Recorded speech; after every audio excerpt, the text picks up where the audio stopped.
Selamat datang di Investor Level C.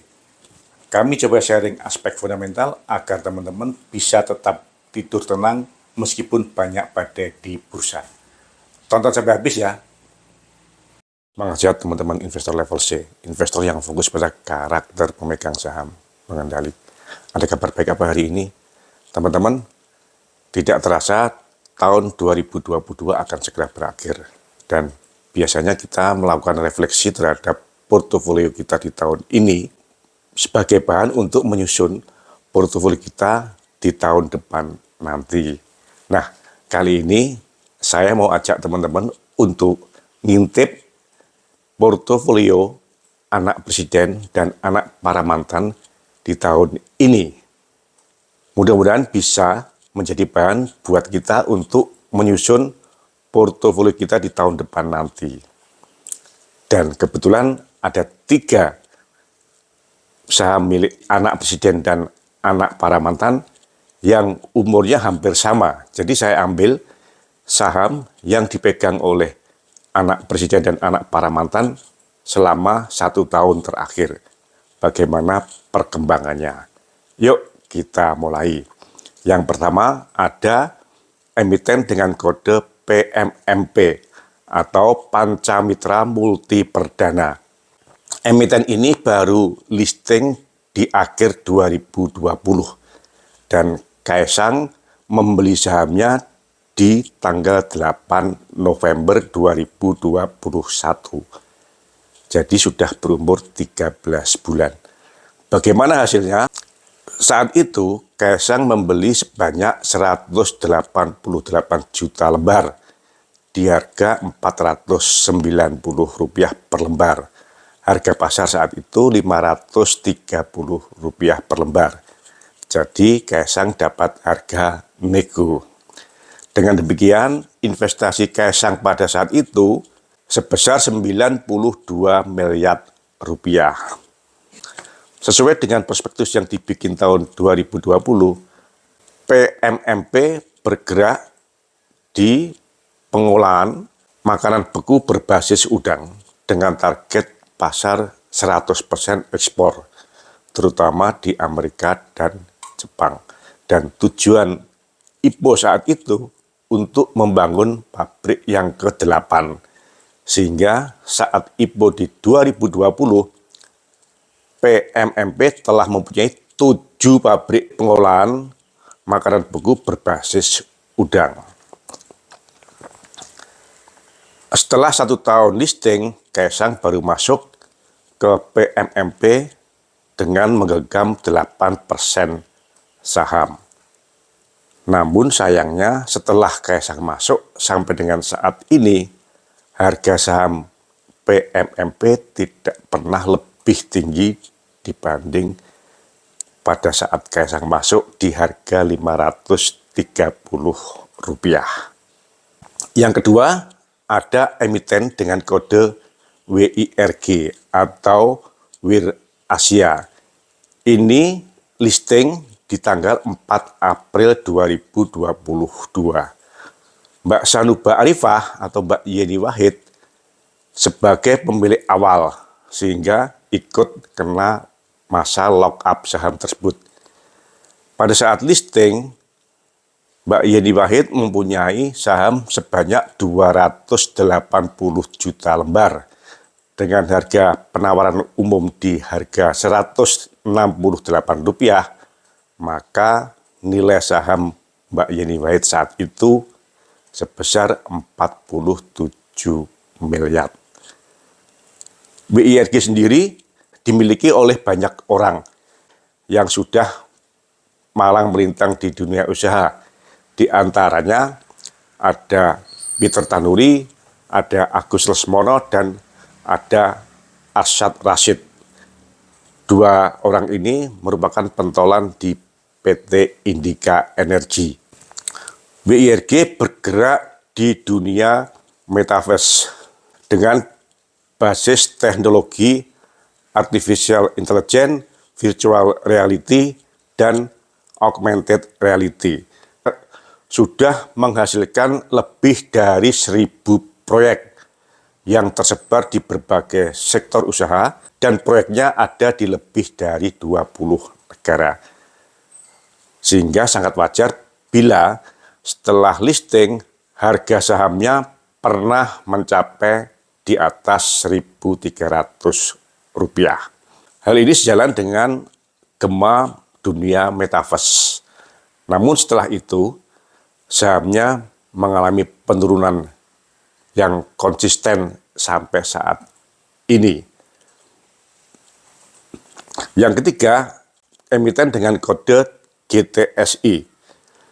GTSI ini merupakan grup Humpus, dan teman-teman pasti sudah kenal kalau grup Humpus pasti miliknya Tommy Soeharto. Tommy Soeharto masuk dalam GTSI atau GTS Internasional di bawah perusahaan Humpus Maritim Internasional. GTSI listing tanggal 8 September 2021 dengan melepas lebih kurang 15% sahamnya ke retail. Dengan harga penawaran umum saat itu Rp100. Tommy Soeharto melalui Humpus Maritim Internasional menggenggam saham sebanyak 13.414 juta lembar atau senilai 1.341 miliar. GTSI sendiri awalnya bergerak di bidang pengangkutan LNG. GTSI memiliki kapal tanker yang dilengkapi dengan fasilitas FSRU, Floating Storage Regasification Unit, dan tujuan dari listing untuk membangun permanen FSRU, yaitu fasilitas untuk mengolah gas alam dari fase cair menjadi gas yang siap dikonsumsi oleh PLN untuk menghasilkan listrik yang lebih bersih energi, termasuk untuk industri-industri yang lain, sebagai penghasil listrik yang lebih bersih. Dengan demikian, potensi pasarnya cukup besar, dan GTSI ini akan membangun permanen FSRU di daerah Sulawesi Utara.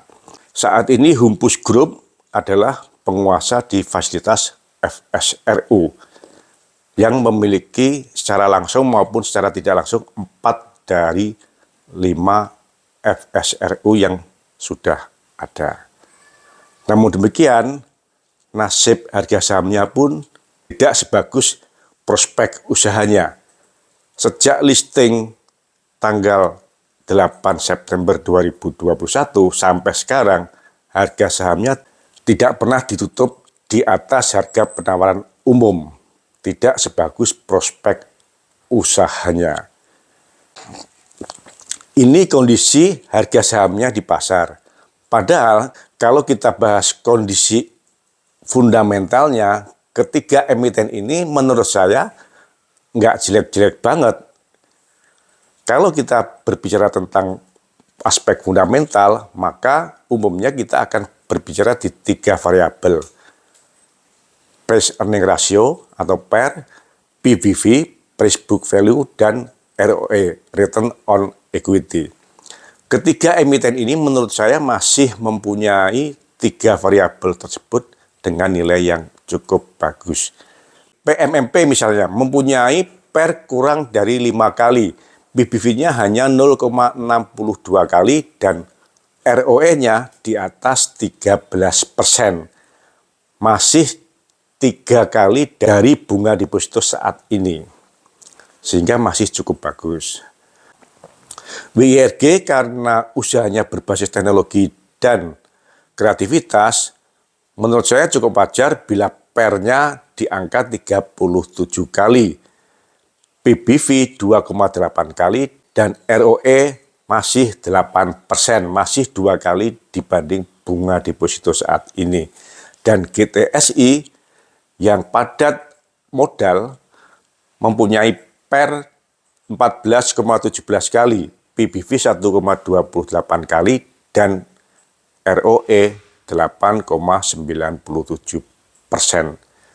Semua indikator fundamental menurut saya masih cukup baik, masih menghasilkan keuntungan dan bukan merupakan perusahaan yang merugi. Sektor usahanya pun cukup bagus. Namun pasar berbicara lain, harga sahamnya turun. Dan hasilnya dalam review 1 tahun terakhir ini, PMMP milik Kaisang melalui PT Harapan Bangsa Kita atau GK Hebat yang dibeli oleh Kaisang di harga Rp490 per lembar, saat ini pada tanggal 15 Desember 2022 harga sahamnya jatuh menjadi Rp344 per lembar, atau selama 13 bulan turun 30%. Apabila kita setahunkan, maka turunnya menjadi 28%. BIRG yang listing di April 2022 di harga Rp168 pada tanggal 15 Desember 2022 ditutup di harga Rp141. Turun 16% dalam jangka waktu 9 bulan. Bila kita setahunkan, maka turunnya sebesar 21%. Yang ketiga, GTSI yang merupakan milik dari mantan paling senior dan merupakan pengusaha paling senior. Saat penawaran umum harganya Rp100 dan pada tanggal 15 Desember harganya ditutup di Rp54. Dalam jangka waktu 16 bulan harganya turun sebesar 46%. Apabila kita setahunkan, turunnya sebesar 35%. Dari ketiga emiten tersebut, apabila kita setahunkan, PMMP turun 28%, WIRG turun 21%, dan GTSI turun 35%. Rata-rata dari 3 emiten yang dimiliki oleh anak presiden dan para mantan, turunnya mencapai 27%. Nah, teman-teman, bagaimana kalau dibandingkan dengan portofolio yang teman-teman pegang saat ini? Apabila portofolio teman-teman yang dipegang saat ini penurunannya lebih tinggi dibanding rata-rata dari 3 saham yang dipegang oleh anak presiden dan anak mantan presiden, tetap semangat ya, karena teman-teman kan bukan anak presiden atau para mantan. Yang penting dengan masuknya anak presiden dan anak para mantan presiden ke perusahaan yang sudah listing atau mengipokan perusahaannya, ini merupakan hal yang sangat positif buat kita semua. Mengapa? Karena terjadi transparansi terhadap pengelolaan keuangan dari anak presiden dan para mantan, sehingga bisa mengurangi kecurigaan buruk terhadap mereka dari masyarakat. Misalnya, dari mana sih hartanya, bagaimana dia bisa mempertahankan kehidupan, bisa mempertahankan kekayaan, bisa menambah kekayaan, bisa tetap menikmati kemakmuran, padahal bapaknya sudah tidak menjadi presiden lagi. Yang kedua, usahanya bisa menjadi benchmark buat masyarakat untuk membuat usaha yang baik. Karena harapannya apabila yang memiliki usaha anak presiden atau anak para mantan, maka diharapkan usahanya akan mengikuti semua kaidah dan aturan yang ada di negara ini. Tentu pertumbuhan dari harga saham 3 anak presiden dan para mantan ini tidak bisa mencerminkan kondisi secara real, karena kita hanya ngambil frame lebih kurang 1 tahun dan mereka berinvestasi di jangka panjang. Kita tidak bisa menyimpulkan secara langsung hasilnya seperti apa. Namun paling tidak kita bisa belajar. Siapa pemiliknya hanyalah salah satu dari variabel, masih banyak variabel yang lainnya. Sehingga kita tidak bisa menutup mata dengan mengabaikan variabel-variabel yang lainnya. Kita harus belajar variabel-variabel yang lainnya, termasuk jangka waktu investasi kita. Mungkin mereka berinvestasi dengan jangka waktu yang cukup panjang, sehingga frame 1 tahun hasilnya tidak sesuai, tidak menjadi masalah bagi mereka, karena frame time-nya jangka yang lebih panjang. Jadi teman-teman, jaga kesehatan agar kita bisa monitor lagi ke depan bagaimana perkembangan dari 3 emiten ini. Apakah akan semakin memburuk atau akan pull up. Tentu kita berharap akan pull up, karena bila terjadi pull up akan mendorong berkembangnya investasi di Indonesia.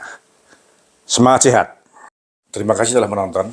Jangan lupa kasih komen agar channel Investor Level C dapat lebih berkualitas.